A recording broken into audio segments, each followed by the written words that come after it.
Students, हमने prokaryotic और eukaryotic cell के बारे में देखा था। अब जो यूकैरियोटिक सेल है, यूकैरियोटिक सेल जो है, इसमें यूकैरियोटिक सेल में हमारे पास कौन कौन से ऑर्गेनिज्म जानदार आते हैं। इसमें बेटा क्या आता है हमारे पास? प्लांट्स, एनिमल्स, फंजाई, प्रोटिस्टा यानी कि प्रोटिस्ट्स आ जाते हैं। ठीक है, इसमें हमारे पास। तो अब हमने यूकैरियोटिक सेल में जो आपकी किताब है बेटा, उसमें हमने दो सेल के बारे में डिस्कस करना है। प्लांट्स के बारे में हमने डिटेल देखनी है और एनिमल सेल्स के बारे में डिटेल देखनी है। स्ट्रक्चर ऑफ प्लांट सेल, ये जो सबसे बाहरी वाली लेयर मैं बना रही हूँ, जिसको हम आउटर मोस्ट लेयर कहते हैं, इस लेयर का नाम क्या होता है? Cell wall. जी, क्या नाम होता है इसका? Cell wall. और ये जो अंदर वाली लेयर है, इसको हम क्या कहते हैं? Cell membrane. अब स्टूडेंट्स, ये जो प्लांट सेल होता है, इसके अंदर एक बड़ा वैक्यूल होता है, लार्ज वैक्यूल होता है। और वो लार्ज वैक्यूल कहाँ पाया जाता है? वो लार्ज वैक्यूल सेंटर में होता है। कहाँ पे होता है? सेंटर में। ये हमारे पास क्या है? वैक्यूल। अब इसके सेंटर में होने की वजह से जो न्यूक्लियस होता है प्लांट सेल के अंदर, वो एक साइड पे होता है। क्या है स्टूडेंट्स? ये न्यूक्लियस। न्यूक्लियस के अंदर एक स्ट्रक्चर होती है जिसको हम कहते हैं न्यूक्लियोलस। ये हमारा क्या है स्टूडेंट्स? न्यूक्लियस। क्या है? न्यूक्लियस। और इस न्यूक्लियस के अंदर ये वाली स्ट्रक्चर कौन सी है? न्यूक्लियोलस। और ये क्या होता है? क्रोमाटिन। इसको क्या कहते हैं? क्रोमाटिन। अब न्यूक्लियस के गिर्द स्टूडेंट्स क्या होता है? न्यूक्लियस की गिर्द भी स्ट्रक्चर होती है। ये मैं क्या बना रही हूँ स्टूडेंट्स? ये एंडोप्लाज्मिक रेटिकुलम। ये इसका पूरा जाल जो है न्यूक्लियस की गिर्द ये फैली हुई होती है। अब बेटा क्या होता है कि यहाँ पे ये जो सारी स्ट्रक्चर है इसके ऊपर लगे होते हैं ऐसे, ये इस तरह की स्ट्रक्चर होती है इसके ऊपर। ये जो स्ट्रक्चर है बेटा, इसके ऊपर क्या है? ये जो पूरी का पूरा नेटवर्क आपको नजर आ रहा है, इसको एंडोप्लाज्मिक रेटिकुलम कहते हैं। और यहाँ पे आपको ये जो डॉटेड नजर आ रहे हैं, ये राइबोसोम्स है।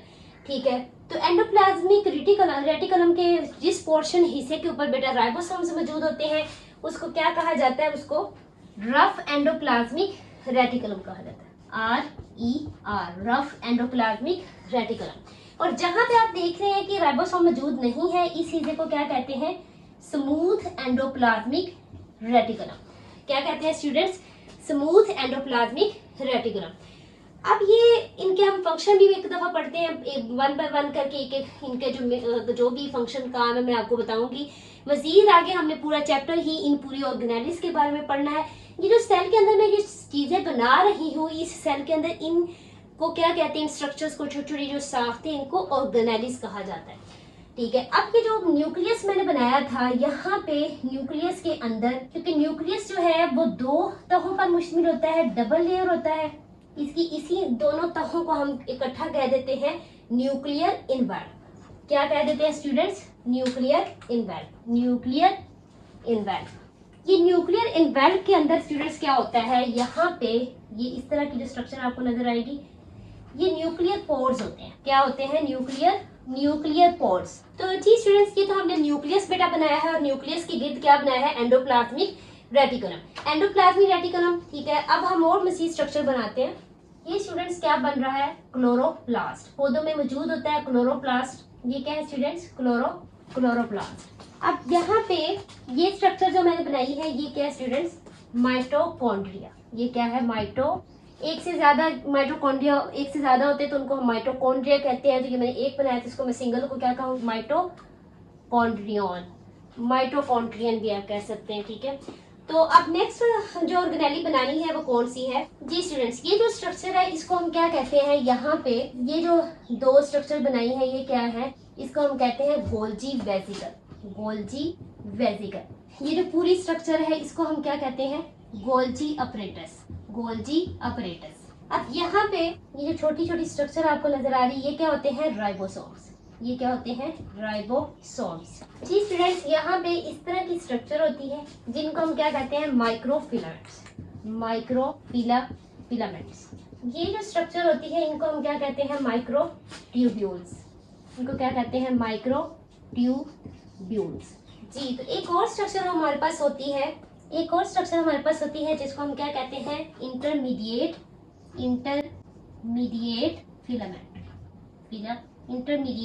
फिलामेंट। तो ये जो हमारे पास माइक्रोफिलामेंट्स माइक्रोट्यूब्यूल्स और इंटरमीडिएट फिलामेंट है स्टूडेंट्स, इन तीनों को इकट्ठा हम कह देते हैं साइटोस्केलेटन। इन तीनों को इकट्ठा क्या कह देते हैं? साइटोस्केलेटन। और ये सारी ऑर्गेनेलिस स्टूडेंट्स जहां पड़ी हुई है, ठीक है, उस हिस्से को हम क्या कहते हैं? साइटोप्लाज्म। उस हिस्से को क्या कहते हैं? साइटोप्लाज्म। साइटोप्लाज्म। तो जी स्टूडेंट्स, ये हमने स्ट्रक्चर बनाई है, ठीक है। इसको देखें जरा, एक वन बाय वन एक एक जो पार्ट है उसको देखते हैं, ठीक है। ये जो आपको सेंटर में नजर आ रहा है, ये क्या है? वैक्यूल है, ठीक है। वैक्यूल के इस तरफ देखें, ये हमारे पास क्या है? माइटोकॉन्ड्रिया। और ये वाली स्ट्रक्चर क्या है? क्लोरोप्लास्ट, ठीक है। तो अब ये न्यूक्लियस है, न्यूक्लियस के अंदर क्या होता है? न्यूक्लियोलस होता है, और न्यूक्लियस जो होता है वो डबल मेम्ब्रेन है। और डबल मेम्ब्रेन होने की वजह से इसकी ये जो बाहर वाली मेम्ब्रेन है आउटर मेम्ब्रेन, अंदर वाली इनर मेम्ब्रेन, तो इन दोनों मेम्ब्रेन को इकट्ठा हम कह देते हैं न्यूक्लियर इनवर्ट। अब इनके अंदर ये जो तिनके आपको नजर आ रही है, क्या होते हैं? न्यूक्लियर पोर्स होते हैं। अब ये जो ग्रीन कलर की स्ट्रक्चर आपको नजर आ रही है, इसको क्या कहते हैं? क्रोमाटिन कहते हैं, ठीक है। तो अब ये जो बाहर आपको नेटवर्क नजर आ रहा है, जहां जहां ये डॉटेड आपको स्ट्रक्चर नजर आ रही है, इसको हम कहते हैं, क्योंकि ये राइबोसोम्स है तो इसको हम क्या कहते हैं? Rough endoplasmic reticulum. और जहां पर राइबोसोम्स मौजूद नहीं होते, उस स्ट्रक्चर को एंडोप्लाज्मिक रेटिकुलम के हिस्से को क्या कहते हैं? Smooth endoplasmic reticulum. अब ये जो स्ट्रक्चर आपको नजर आ रही है, ये जो आपको ये वाली स्ट्रक्चर, ये क्या है? माइक्रोफिलामेंट्स होते हैं। और ये जो ये नजर आ रही है, इसको क्या कहते हैं? माइक्रोट्यूब्यूल्स कहते हैं, ठीक है। अब ये क्या है? ये भी माइटोकॉन्ड्रिया है, और ये भी क्या है? क्लोरोप्लास्ट। अब ये वाली स्ट्रक्चर कौन सी है? ये भी इंटरमीडिएट फिलामेंट होता है। अब ये जो तीनों microfilaments, microtubules and intermediate filaments से स्टूडेंट्स, इन तीनों को इकट्ठा हम क्या कहते हैं? साइटोस्केलेटन कहते हैं, ठीक है। उसके बाद ये जो आपको डॉटेड स्ट्रक्चर नजर आ रही है, ये क्या होती है स्टूडेंट्स? ये क्या है? राइबोसोम्स, ठीक है। अब ये जो आपको स्ट्रक्चर नजर आ रही है, इसको क्या कहते हैं? गोल्जी अपरेटस कहते हैं, ठीक है। अब वन बाय वन अगर हम देखें तो सेल वॉल का प्लांट की सबसे बाहरी वाली जो लेयर है स्टूडेंट्स, उसको क्या कहते हैं? सेल। प्लांट की ये जो सबसे बाहरी वाली लेयर है, इसको क्या कहते हैं? सेल वॉल कहते हैं, ठीक है। तो स्टूडेंट, सेल वॉल में यहाँ पे क्या लगा होता है? यहाँ पे इस तरफ अगर हम देखें कि ये भी सेल वॉल है, ये भी क्या है? सेल वॉल है। यहाँ पे क्या लगे होते हैं? यहाँ पे ऐसे ये पोर्स बने हुए हैं। इन पोर्स को बेटा क्या कहते हैं? पोर्स इन सेल वॉल।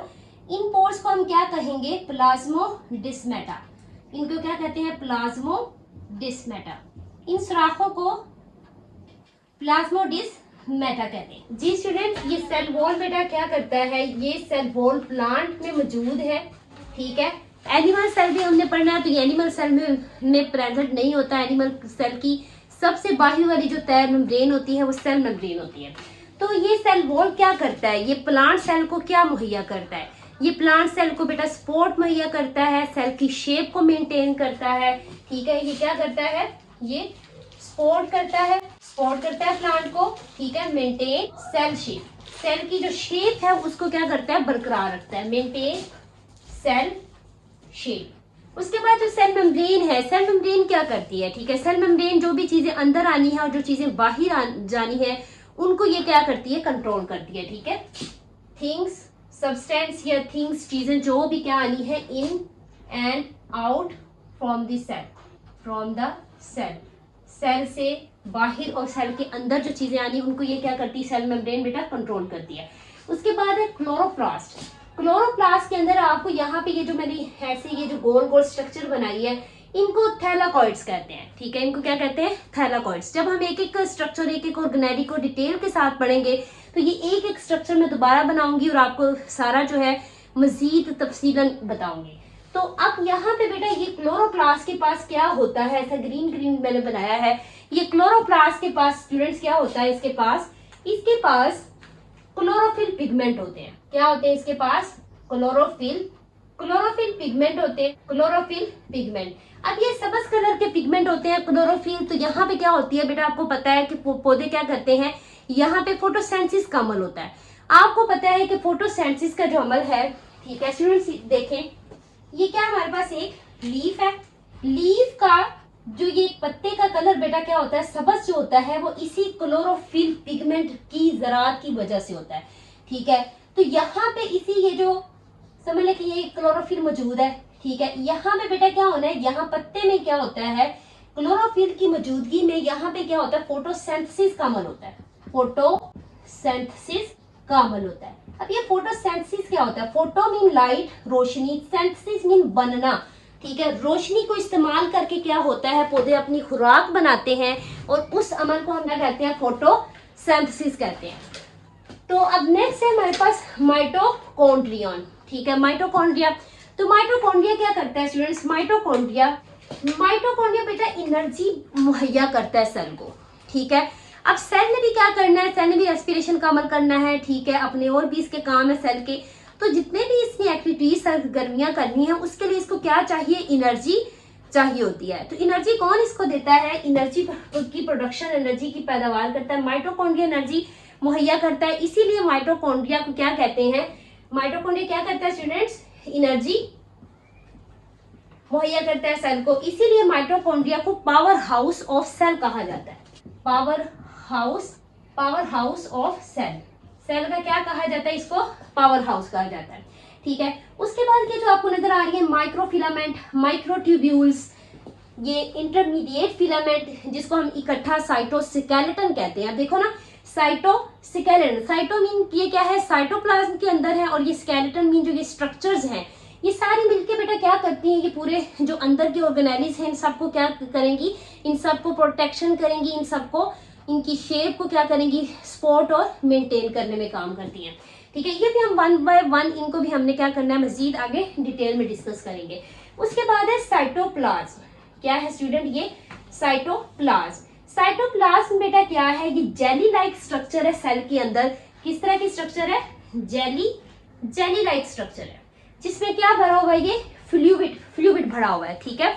और ये वो जगह है जहां पे तमाम केमिकल सेल के जितने भी रिएक्शंस है इसी के अंदर होना है। तो इसको हम ये भी कह सकते हैं साइट है of chemical reaction, site of chemical reaction, ठीक है। और साइटोप्लाज्म के अंदर बेटा केमिकल रिएक्शन हो रहे हैं और जितनी ऑर्गेनेली मौजूद हैं वो इसी साइटोप्लाज्म के अंदर मौजूद है। अब नेक्स्ट है हमारे पास न्यूक्लियस। न्यूक्लियस जैसे मैंने आपको पहले ही बताया है, ये क्या होता है, ये ब्रेन ऑफ सेल होता है, सेल का ये ब्रेन है। जितनी भी सेल की बेटा एक्टिविटीज, सरगर्मियां, काम, सबको कंट्रोल किसने करना है, न्यूक्लियस ने। लाइक ह्यूमन्स ब्रेन, जैसे हमारा ब्रेन जो है हमारी सारी सरगर्मियों को कंट्रोल करता है, ऐसे सेल का न्यूक्लियस भी तमाम सेल की सरगर्मियां, एक्टिविटीज को कंट्रोल करता है। तो इसीलिए इसको क्या कहते हैं, ब्रेन ऑफ सेल कहा जाता है, ठीक है, ब्रेन ऑफ सेल। अब उसके बाद है न्यूक्लियोलस। ये न्यूक्लियोलस बेटा क्या काम करेंगे, ये भी प्रोटीन्स बनाएंगे, ठीक है, प्रोटीन बनाने में इनका काम है। उसके बाद रफ एंडोप्लाज्मिक रेटिकुलम, आपको स्ट्रक्चर में नजर आ रहा है, यहाँ पे क्या मौजूद है, आर के पास रफ एंडोप्लाज्मिक रेटिकुलम के पास क्या है बेटा, राइबोसोम्स मौजूद है। तो ये भी क्या करते हैं, ये प्रोटीन्स बनाते हैं। क्या बनाते हैं, प्रोटीन, क्या बनाते हैं, ये प्रोटीन्स, ठीक है।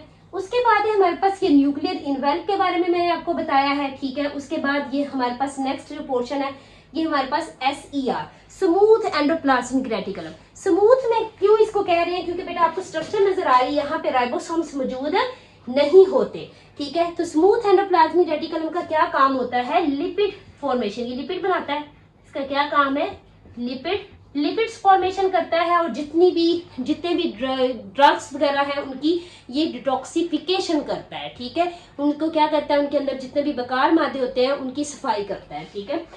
उसके बाद है हमारे पास बेटा नेक्स्ट है हमारे पास ये राइबोसोम्स, ठीक है। राइबोसोम्स का क्या काम है, राइबोसोम्स बेटा क्या करते हैं, प्रोटीन्स बनाते हैं। इसीलिए राइबोसोम्स को बेटा क्या कहा जाता है, प्रोटीन फैक्ट्री कहा जाता है, प्रोटीन फैक्ट्री।